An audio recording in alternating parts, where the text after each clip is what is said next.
Once again, welcome to the War Room. The Great Mongol Dynasty is stronger than ever, and in our last episode, not only did we finish our conquest of Persia and Mesopotamia, but we went further west than ever before, reclaiming most of Anatolia from the Turks and taking the holy city of Antioch from the Mamluk Sultanate of Egypt. But of course, taking a single holy city is not enough, because we have been ordained by the Lord our God to reclaim all 5 seats of the Pentarchy, and in this episode we shall endeavor to take back Constantinople from the Greeks who have fallen back to their Hellenist heresies, and Jerusalem from the Mamluks, and perhaps we might even go further west and reclaim Alexandria, the seat of early Christianity, but I suspect that taking Rome will lie even beyond our great ambitions just for now. And we shall start this episode by engaging with the religion interface just a little, but before that, if you've been enjoying this series so far and if you're not subscribed to the channel already, definitely consider subscribing so you get notified when a new episode releases.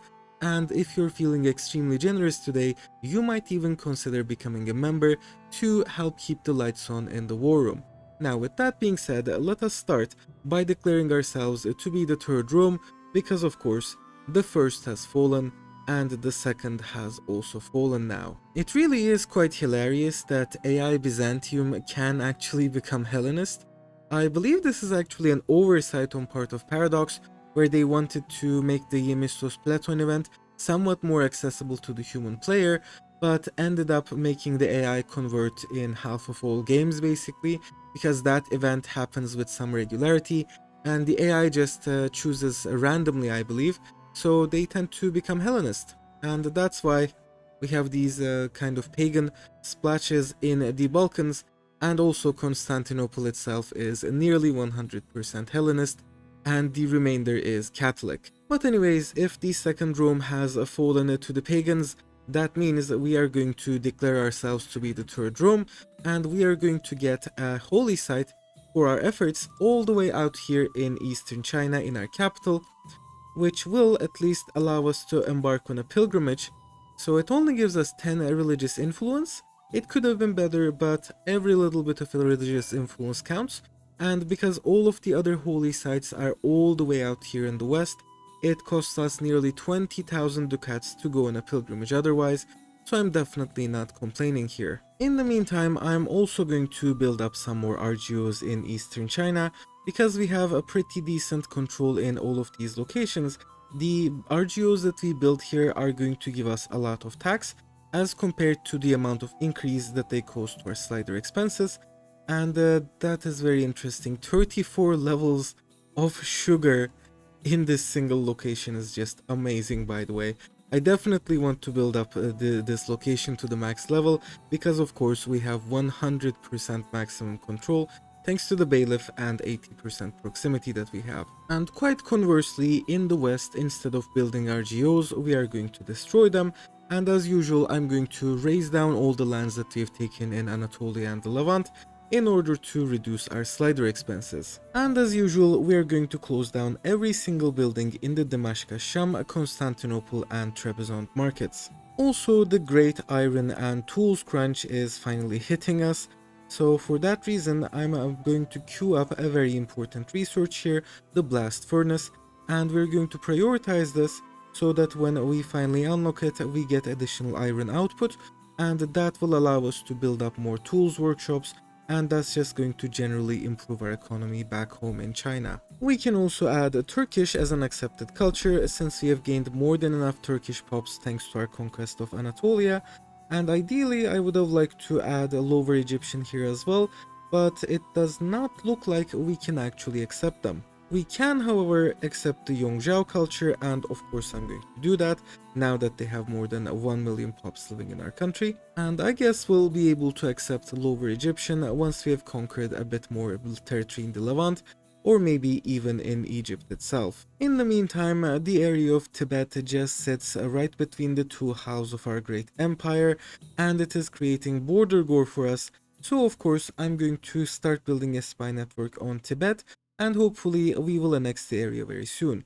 At the same time, we are also going to set up some colonies here, in order to conclude our conquest of the area in a thorough manner, and I'm going to colonize both of these uncolonized areas as soon as we have enough money to set up the charters. And we're also going to start annexing all of these tiny little tribes that are left over in the Middle East and the Caucasus, just for the sake of getting prettier borders in the region. And we shall declare the first war of this episode on Shenyang, because of course we fully intended to reclaim all of Manchuria, which broke away during the collapse of the Great Yuan dynasty. But as with all of Asia, it is a rightful Mongol clay, so we are slowly going to reclaim Manchuria and even bring Korea under Mongol rule as well. I brought in two Tumans from the west just for this exact situation, and of course we are going to send them to destroy the armies of Shenyang and then occupy their lands. And looks like Shenyang was a paper tiger, so they got completely wiped, and now their lands are ours for the taking. Our local governor in the south is also operational, and we are getting a bit of proximity push in all four directions here, but of course some of this area does not even have roads, so we will probably have to invest more in infrastructure in the south in order to get the best possible proximity in the southern regions. I'm still going to start unlocking some of these buildings in the Guangzhou market though, and hopefully this will increase our tax base a bit more. Shenyang itself fell after a siege of nearly half a year, but we still have to capture these three fortresses before we can peace out the country of Shenyang. Alternatively, we could just destroy their armies, and I presume that this will cause them to surrender at some point, but who knows when that point is going to be. Do you see this jump in our balance over here from 278 to 392? That is caused by one thing, and that is researching the blast furnace. The additional iron that has been mined in a single month increases our budget by 100, even 140 ducats a month, and that is just amazing. And there we go, Shenyang has unconditionally surrendered to us, so of course that means they're going to get unconditionally annexed. And with that, our influence in the Manchurian area grows significantly. I relocated our two Tumans from the east to Tibet, and now that the winter is over, it is time for us to declare war again. Unfortunately, we can't actually threaten war against them, so this will have to be fought the old-fashioned way, and the two Tumans should be more than enough to deal with the pesky Tibetans.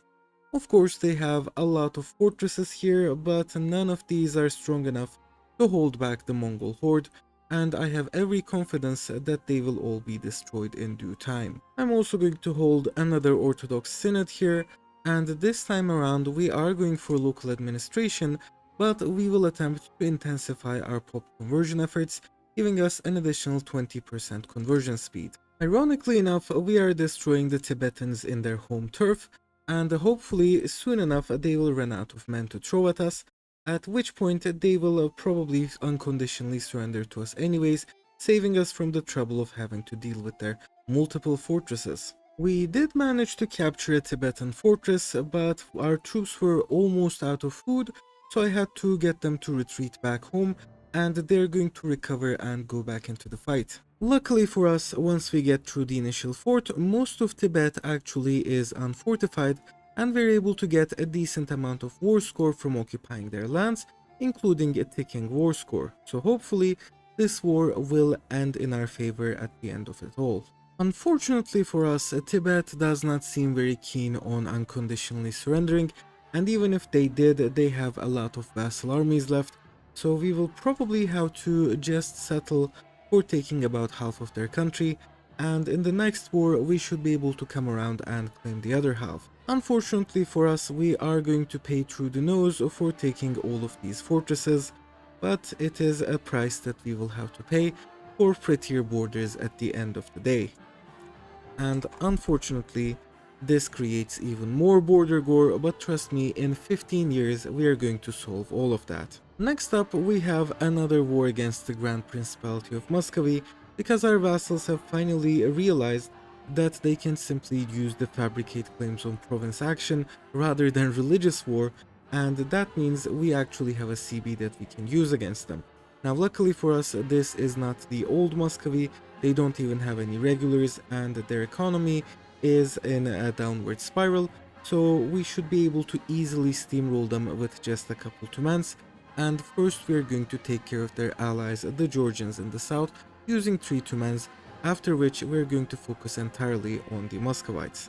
So let us declare war, and hopefully this will be the end of the Grand Principality. The 3 Tumans that we had sent south are doing great work and Tbilisi has fallen, so assuming that we can get a couple more fortresses in this region, we should even be able to fully annex Georgia at the end of this war. And we also managed to destroy a significant Georgian force in the Battle of Tbilisi.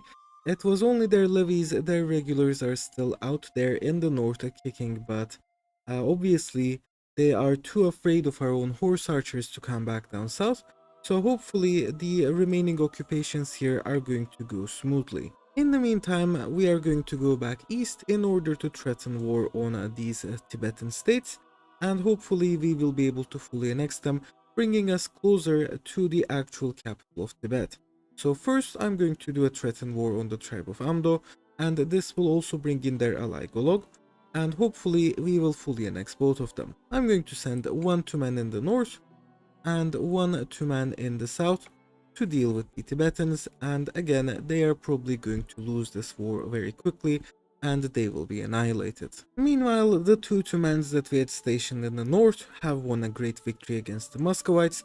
Their entire army is dead and gone, and they only have around 6,000 mercenaries who are probably down here in the southwest, so of course we are going to go after them and destroy them as well. And in the second battle of Tbilisi, the Georgian regulars were also destroyed, so of course we are just going to keep occupying their remaining fortresses, and in all likelihood they are going to get fully annexed at the end of this war. And that should be the remainder of the Muscovite forces. They only have about 4,000 men that are hiding over here in the lands of Mstislav, and I guess we can just continue sieging their lands now. And that, I believe, was the last of the Muscovite forces, so I'm guessing they're going to unconditionally surrender any moment now. Unfortunately, our old Khan died, and because his only child is also dead, that leaves the throne to his grandchild, who is 2 years old, so we are going to have a regency for the next 13 or 14 years, and the regent does leave a lot to be desired, specifically he is Muslim, but you know, I guess we will have to just deal with it. In the east, the tribe of Amdo have unconditionally surrendered, so of course they are going to get fully annexed, and we're going to go for this.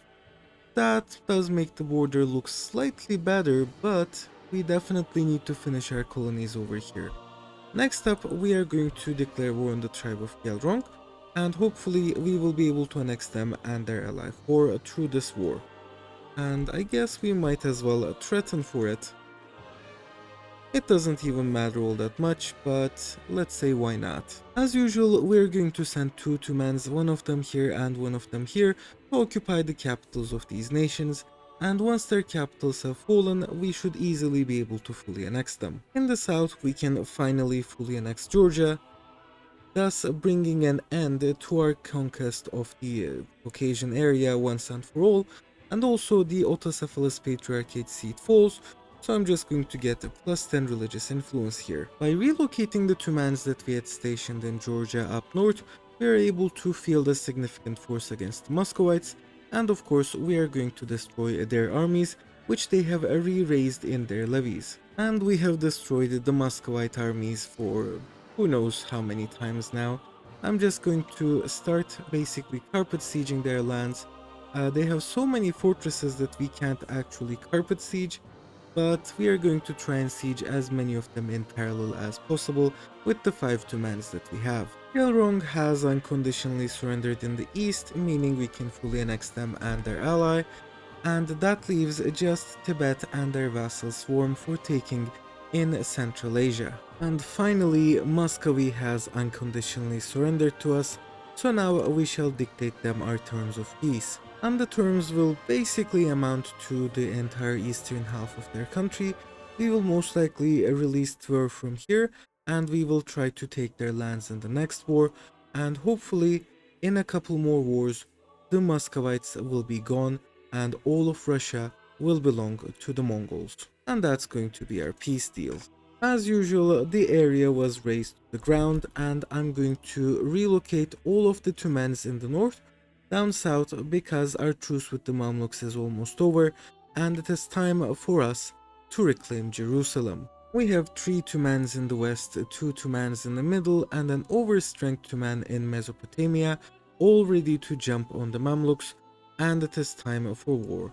I'm going to threaten war for Alexandria, and of course they're going to refuse, thus putting us at war with them, and hopefully this war is going to be the war in which Jerusalem returns to Christianity. In the north we shall move south and capture Tartus, and then we shall attempt to siege down Hims, and we are also going to attempt to siege down Kafartab, and in the east, of course our overstrength man is going to siege down Al-Anbar. But none of these sieges will succeed in all likelihood because the Mamluks will probably send their regulars up north and we will have to remove our troops from the sieges to deal with them. And just as expected, the Mamluks are here and with their regulars to boot, so they did take their sweet time getting here, which means the sieges have progressed quite a bit.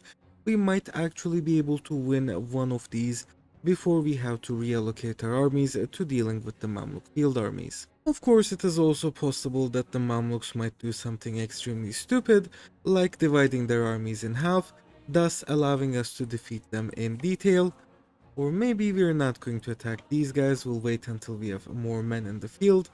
But overall, the Mamluks really messed this one up. Just look at how many prisoners that we actually took from them. All of these arquebusiers and Mamalik, and the supply carts and cavalrymen too. And I guess we're just going to kill them all, but we could have even hired them as mercenaries. In the meantime, the siege of Hims is over, and that means 2 of our Tumans are actually available in the field, so of course I'm going to reallocate them to the northeast, and we will try to destroy the remainder of the Mamluk regulars. But first, let's stack wipe a minuscule number of their levies. And then maybe we can also defeat a non-minuscule amount of their levies. Unfortunately, it wasn't a stack wipe, but I presume this battle here is going to be one, just as expected. So with that, our positions are secured, and I am going to relocate this Tuman back to the north so that they can recover their strength. And with this one, we are probably going to just siege down the Syrian countryside. And that's going to be 1 versus 1, so I'm fairly confident that the Mamluks don't actually stand a chance here. There we go, that's a major victory against the Mamluks, and over here that is another major victory.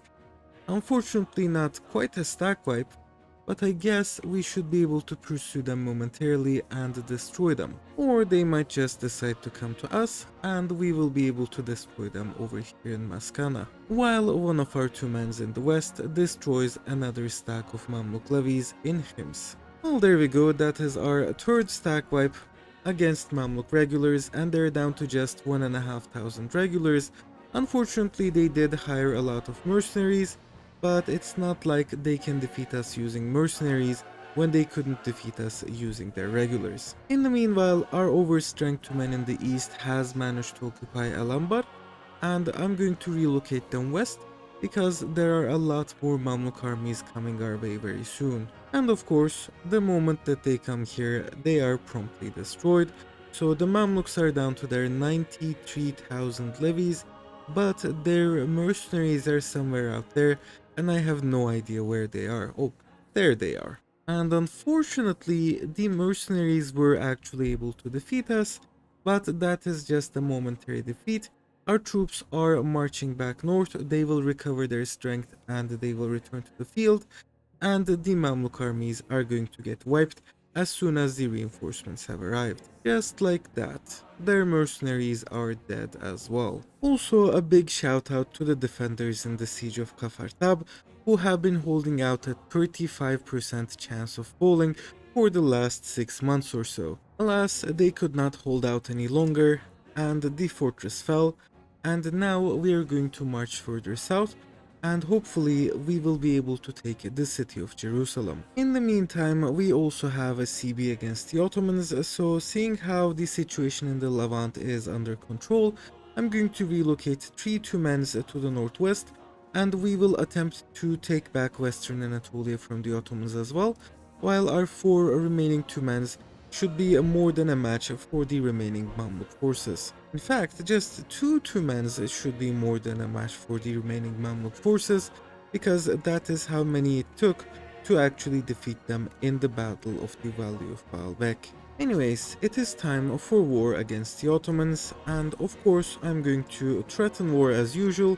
If we ask for Bursa, they will refuse, and we can just fight them the same way that we have fought them 2 times so far. I'm just going to order our Tumens to cross the border and take over the undefended towns of Ottoman Anatolia, and hopefully if we manage to occupy enough towns, even if we don't get any of the castles, the Ottomans will either surrender or we will have enough war score to just take everything that we want from them. As usual, they literally have no chance of standing up to our horse archers, and I believe that was a third of their army that we just managed to stack wipe, and hopefully the rest will come to Anatolia so we can destroy them too. Well, they did come to Anatolia and we did destroy them, so already we have a 60% war score against the Ottomans, and I guess they might even accept giving us a 100% war score in this peace deal just right now. Well, apparently not. It looks like we will have to occupy a bit more land for them to give us what we want. And that should be plenty for this war. We could theoretically siege down some of these fortresses to reduce the war score cost, but honestly there really is no need for that. I'm just going to take what I can, and then we will come back in 15 years to beat them again and hopefully complete our conquest of Anatolia.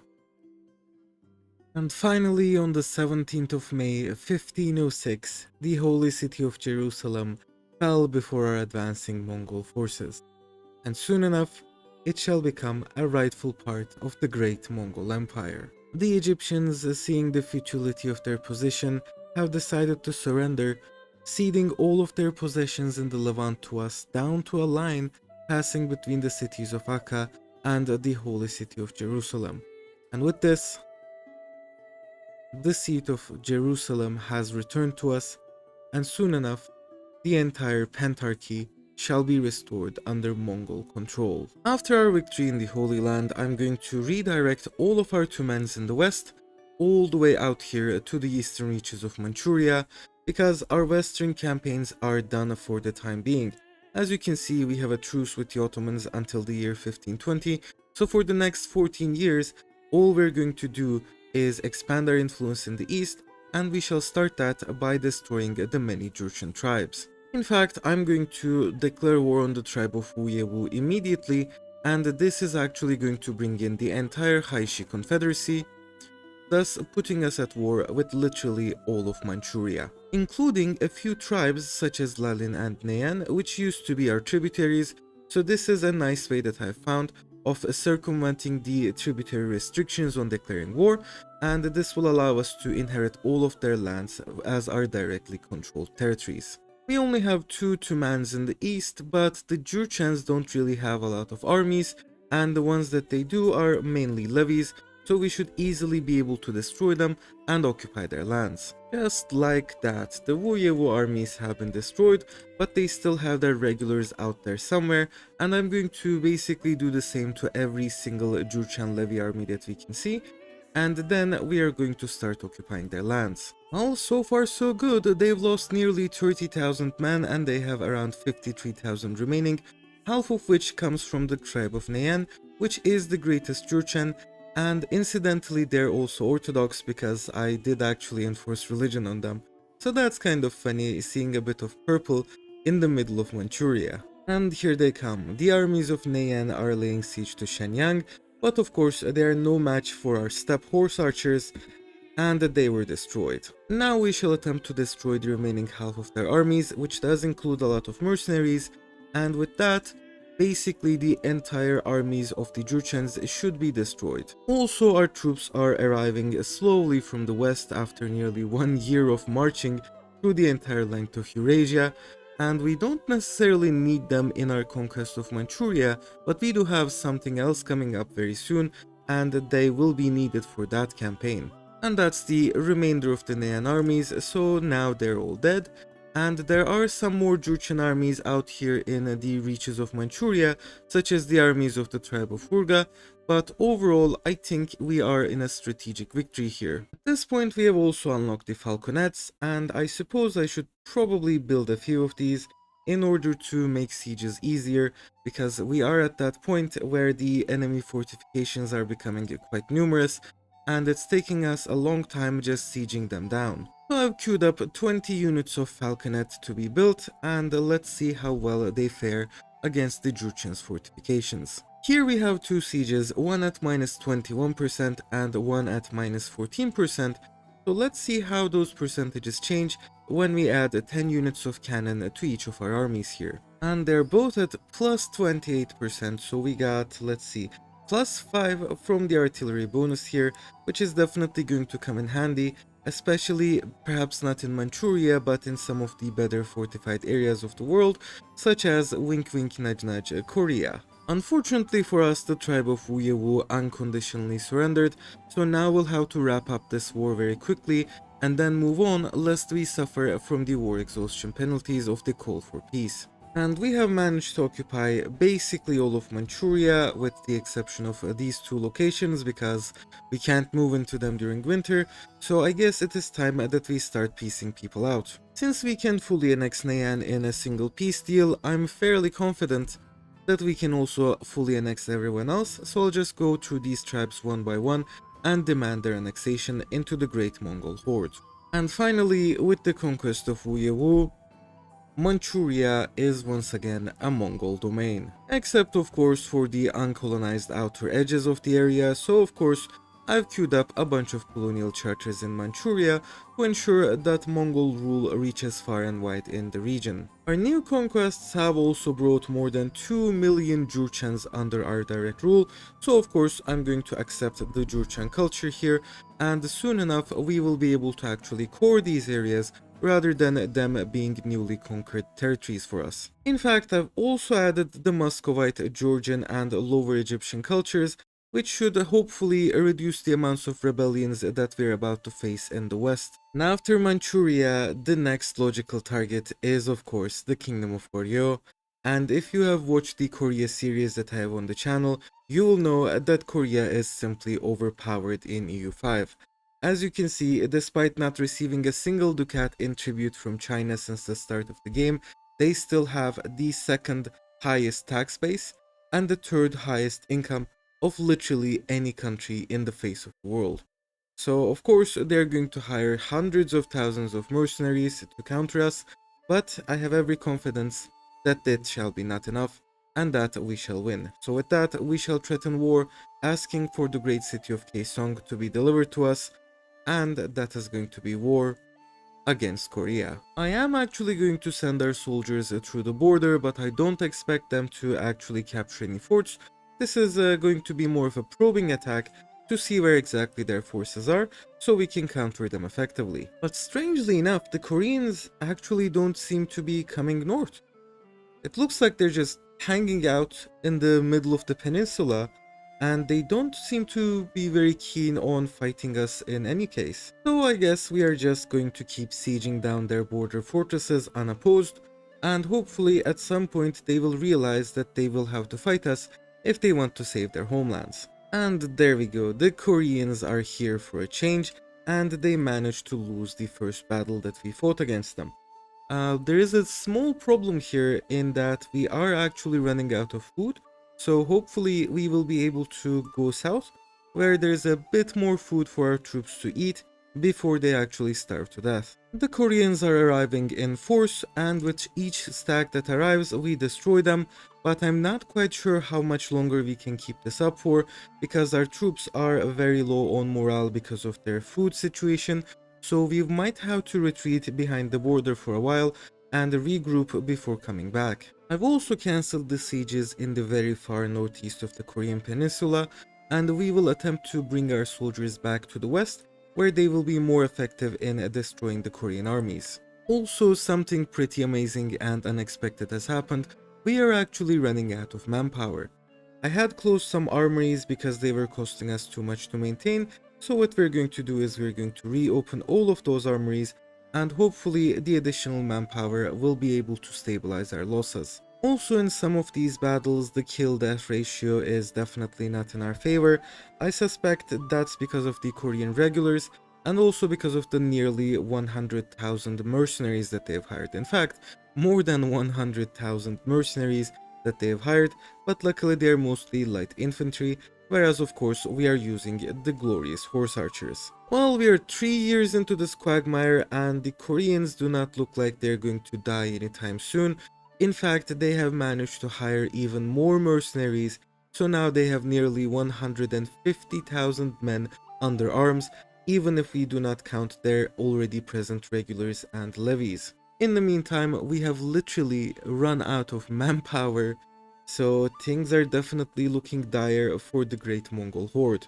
And in fact, these guys are more of a horde than we are, because they simply do not die, they keep rehiring more and more men. But I suppose we could just try bleeding them dry by facing them in these mountainous forts, and they will eventually have to come here in order to reclaim their border territories.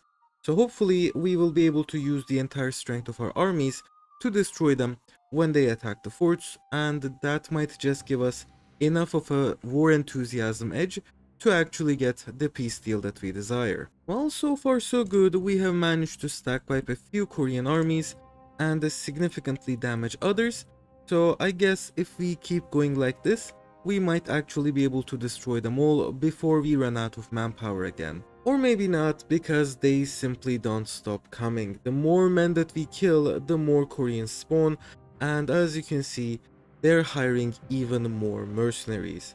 So since North Korea has basically turned into a quagmire, I'm actually going to cut our losses here.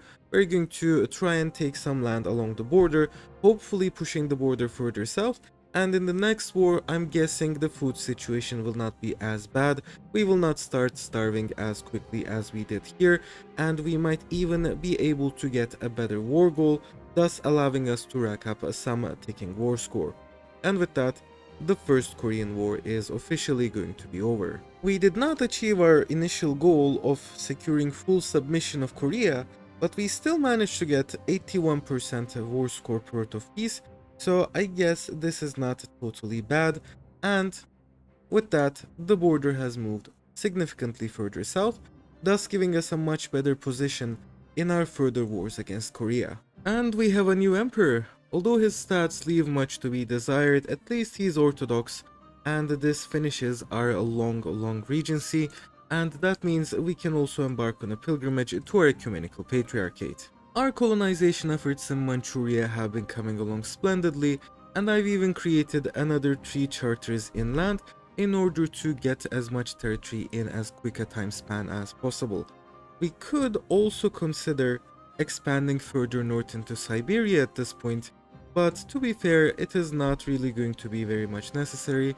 We won't be able to accept any of these smaller Siberian tribes, and this land will not be very productive at all for us, considering how we will not even be able to control it. While we were busy fighting against Korea in the east, over here our truce with Tibet has also run out, and that means it is time for war again, where we are going to threaten war for their capital in order to get them to refuse. And hopefully, at the end of this war, Tibet will be fully annexed and we will inherit all of their vassals, thus securing our control over the edge of the world and also ending the border gore, which is very prevalent in this region. I shall send 1 2-man to destroy the armies of Tibet, while in the east we are going to use a couple 2-mans which are reinforced with falconets in order to siege down the capitals of their vassals. And out here in the west, we will use another 2-man to do the same with their western holdings. And that is all that remains of the Tibetan regular armies. Also, their levies are quite undermanned, so I'm guessing we should easily be able to take all of their lands, and then we should be able to call it a day. There we go. In the Battle of Lhasa, we actually managed to destroy all of their remaining levies, and while they did hire some mercenaries, there is no chance that they can stand up against our horse archers. Our falconets truly are doing God's work, and we have managed to win our first siege only 100 days into the war.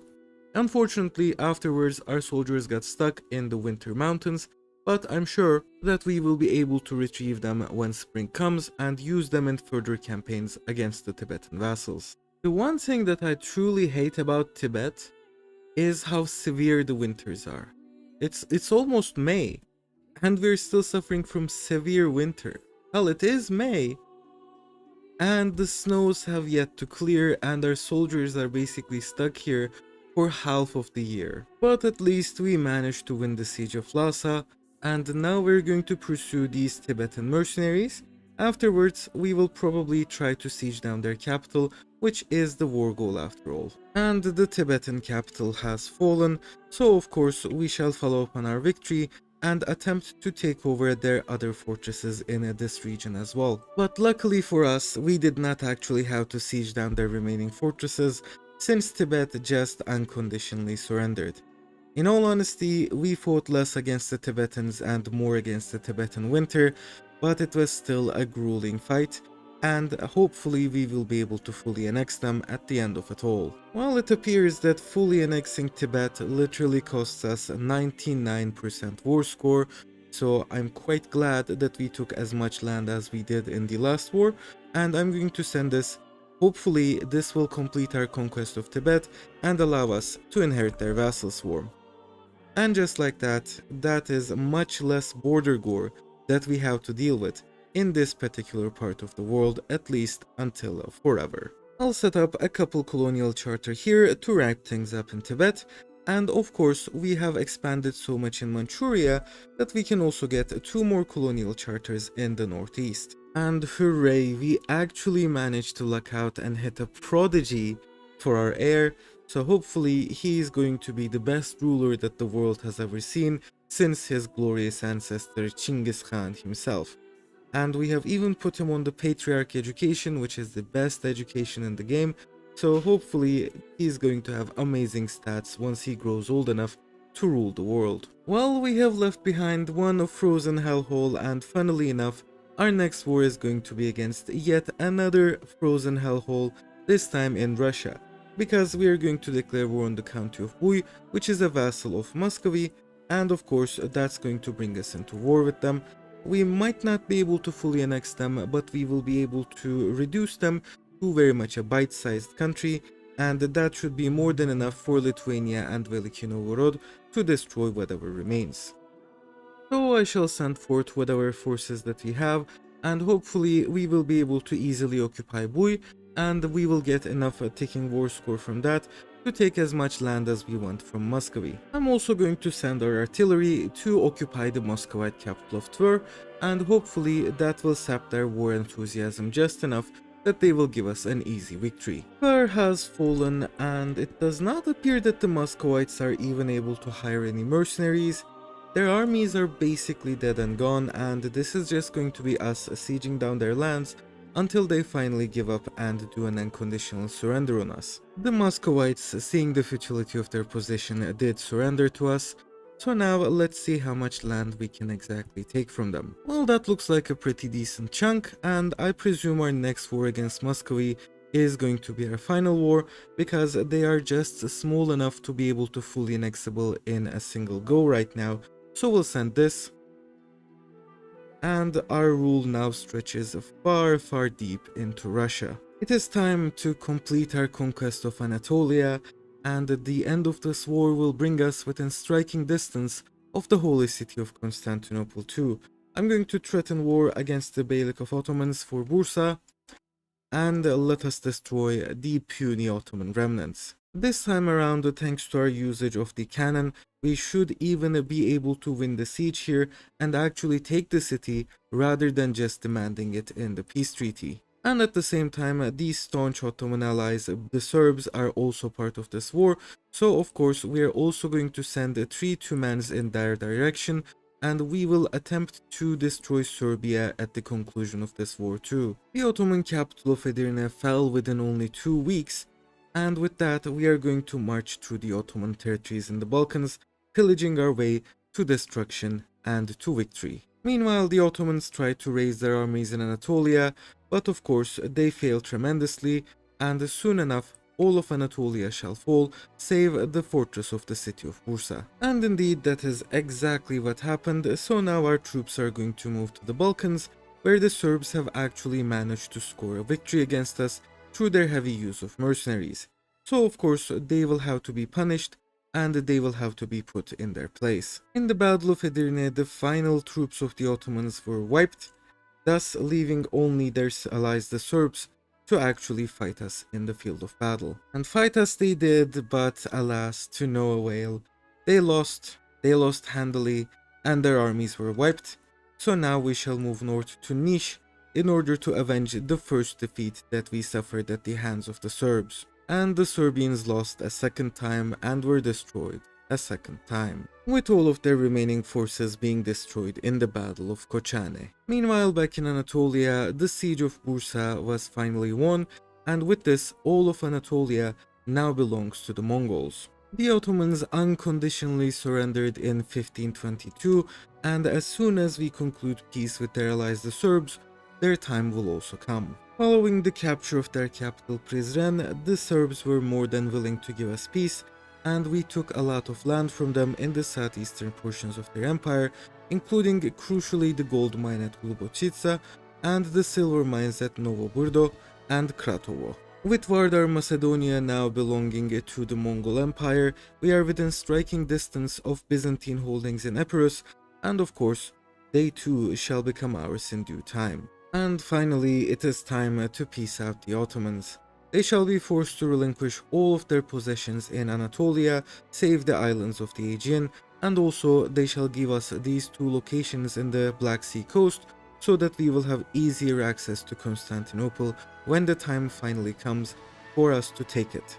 And with that, Anatolia, all of Anatolia, is now a rightful domain of the Mongol Empire. By taking Anatolia from the Ottomans, we have also managed to bring them under the 100 locations mark, and with this, the rise of the Turks situation is officially over, and this was indeed for the best, because now Anatolia is under the glorious rule of the Orthodox Mongols, and it is going to take us a while to convert the people away from their heathen ways, but we will succeed, and eventually, all of Anatolia shall belong to Christ. In any case, before we deign to reclaim the great city of Constantinople from the pagans, there is one final war that we must fight against the Mamluk Sultanate of Egypt for the patriarchy seat that they control in Alexandria. And of course, I am going to threaten war for Damietta this time, and then the Mongol horde shall march into the waters of the Nile. Our valiant forces are sieging down many Mamluk fortresses, and at this point we are just going to wait for them to come to us, seeing how many mercenaries and levies and also the great regular armies that they have. It would be much better to fight this as a defensive war rather than as an offensive one. The might of our artillery is truly unparalleled, and the siege of Irbid took less than 2 months to achieve success, so now we are going to focus our artillery on these 2 fortresses which hold the way to the delta of Egypt. But of course the Egyptians are aware of this fact as well, and for that reason they did their best to disrupt the siege of Al-Khalil and destroy our armies here. Thankfully they failed, and now the siege is going to be reinforced, allowing us to retreat our armies back north where they can rest, recuperate and reinforce, which gave us just the opportunity that we needed to actually win the siege, which took only 3 months. But unfortunately for us, the Mamluks really are arriving in force, and it appears that our strategy of having a wide net of sieges going on is not going to survive the Mamluk assault. So we will have to go back to our previous way of dealing with the Mamluks, where we attempt to separate their armies and destroy them wherever we can find them. And just like that, the Mamluk armies are going to get wiped, and hopefully we will be able to do a few more retreat and re-attack cycles in order to destroy their entire armed forces. And so far so good, the Egyptians try to attack us time and again, but they get repulsed with every attack, and now they're down to their last 100,000 men, with most of their levies being destroyed and even their mercenaries suffering severe casualties. At this point of the game we got a rather funny bug, because if we go for the philosophy leads the souls astray here, there we go. The Platonic movement keeps coming back and back into our country, no matter how many times we send them away, and I'm guessing this is just bugged. I guess the revival movement modifier just gets wiped when there are no more Hellenist popes living in your country, so that's probably going to be an issue in the near future. For now though, here are some more dead Mamluks, and I guess with this we should be able to destroy their final stack as well. Not quite destroyed, but they did suffer severe casualties. I'm going to retreat our troops, and as soon as the siege of Al-Khalil is over, we are going to march into Egypt. And there we go. That is going to be our grand march west, and we shall occupy all of their fortresses in this area, and hopefully the Pentarchy seat of Alexandria shall be returned to Christian rule. Another glorious victory for us out here in the desert, and with this our armies are within striking distance of Cairo, so I'm going to bring over some cannon and we shall attempt to siege down this great city. At this point I've also built up a bunch of paved roads, mostly emanating out from our capital, and really my main concern here is just lag. As you can see, this interface is just lagging like crazy, even when I'm not actually building anything, and when I am building roads, the FPS drop is just remarkable. The great citadel of Cairo fell before our advancing falconets, and of course we are going to push even further west with the eventual goal of taking the city of Alexandria. Hammanud also fell in shorter than 5 months, and this was the final fortress that stood between us and the holy city of Alexandria, so of course our glorious armies shall march, and we shall take that city, and then Christendom shall be reunited with their long-lost brethren in Egypt. And finally, Alexandria has fallen, and now it shall be conquered in the peace deal. The Egyptians have even unconditionally surrendered, making our job much more easy, and of course we are going to sue for peace. In the peace deal, the Sultanate of Egypt shall be forced to relinquish all of their remaining possessions in the Holy Land,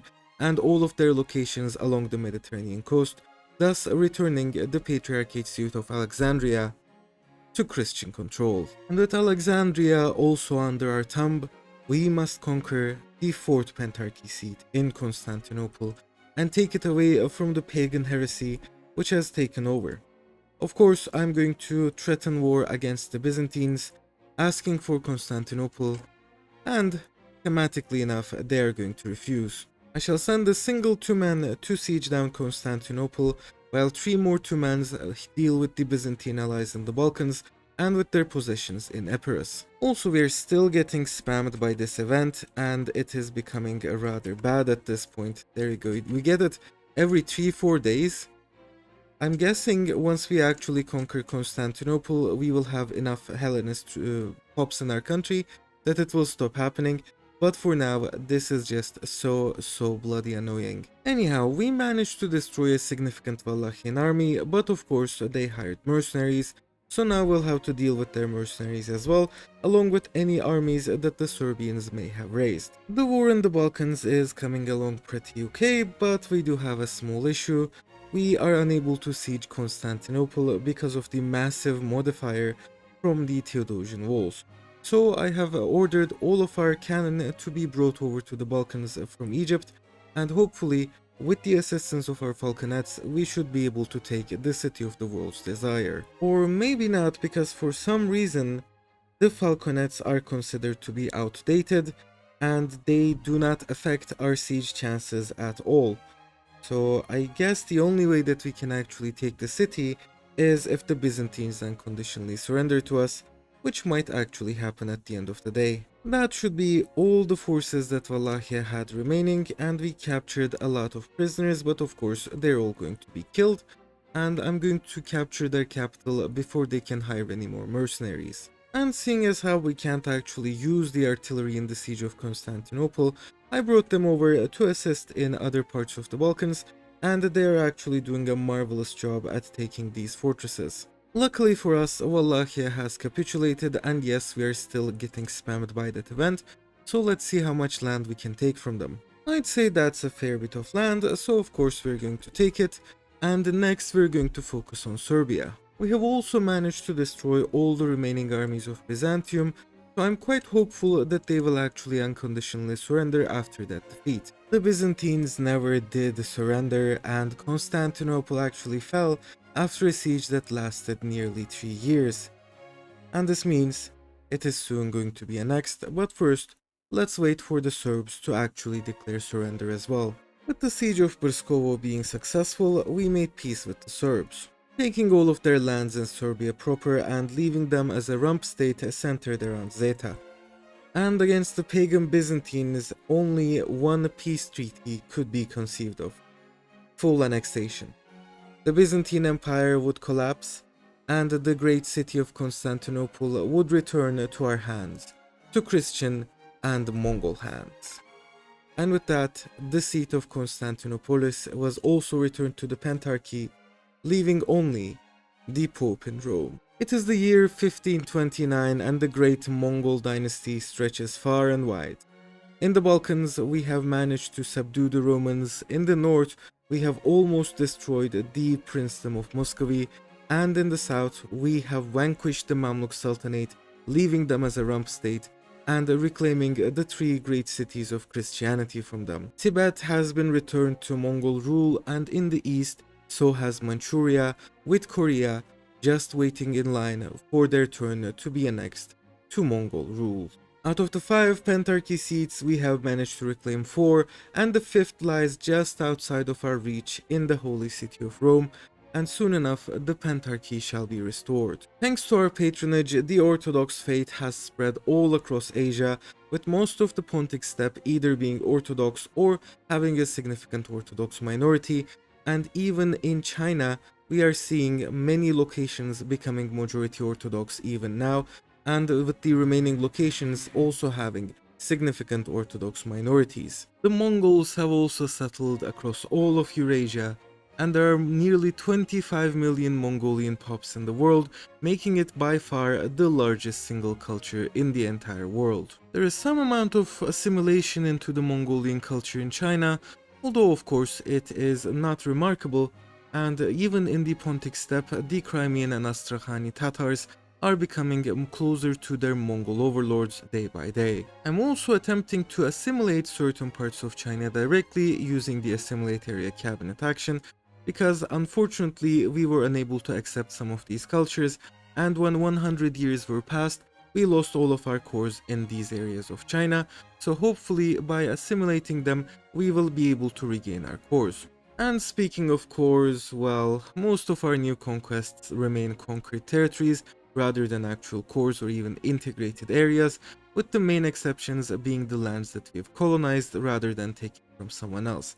But at this point it's been so long that some of their earlier conquests are actually self-coring, and we have actually managed to gain some cores out here in the steppes through this method. So I presume all of these areas that we have taken so far will become cores with or without our intervention, and in the meantime we are working hard on integrating some of our new conquests both in Mesopotamia and out here in Anatolia, and now even in Egypt. Unfortunately, we remain unable to project proximity and control except for our heartlands in China, but I'm quite hopeful that this will change over time, and if we do manage to play this game all the way to the age of absolutism, then using modern roads we should definitely be able to get a decent amount of proximity and control, at least in China proper, and then we'll see about the rest of the world. Our spree of conquests as the Mongol Empire will continue, but for now let's end this episode with a big shout out to our members: